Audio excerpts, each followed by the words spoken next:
अबू बकर सिद्दीक के लिए कुरान करीम की इतनी आयात हैं, यकीन मानिए जब ये जुमला मुझे कहा जाए ना कि अबू बकर पे बोलो तो मेरे लिए इम्तिहान आ जाता है कि मैं किस को शुरू करूं, किस पे ख़त्म करूं।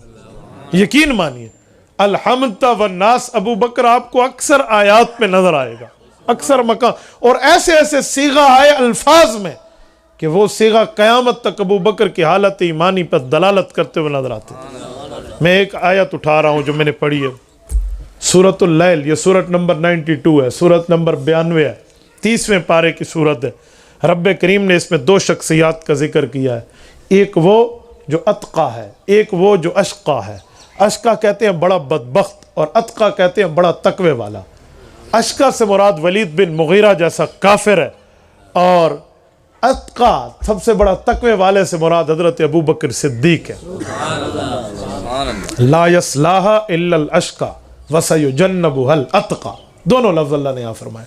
लफ्ज़ों में बराबर है, मतलब में अपनी अपनी जगह। इन दो लफ्ज़ों में रसूलुल्लाह का जब दौर शुरू हुआ ना, तो अब दो किस्म की बातें सामने आई।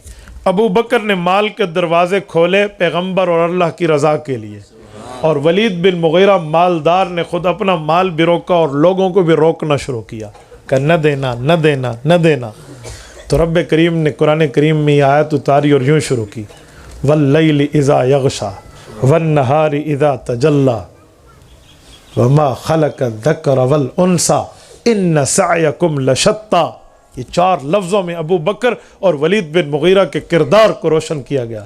फरमाए एक रात का मसला है, एक दिन का मसला है, एक मुज़क्कर का मामला है, एक मुअन्नस का मामला है।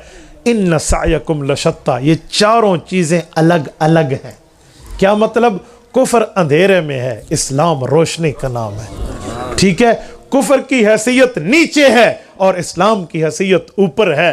अबू बकर को वन नहार और अबू बकर सिद्दीक की कोशिशों को व ज़कर, और उसके मामले में उसकी डीवैल्यू करने के लिए उसकी हैसियत को रात का अंधेरा बताकर इन्न सअयकुम लशत्ता, तुम्हारी मेहनतें अलग अलग, तुम्हारी मेहनतों के रुख जुदा जुदा।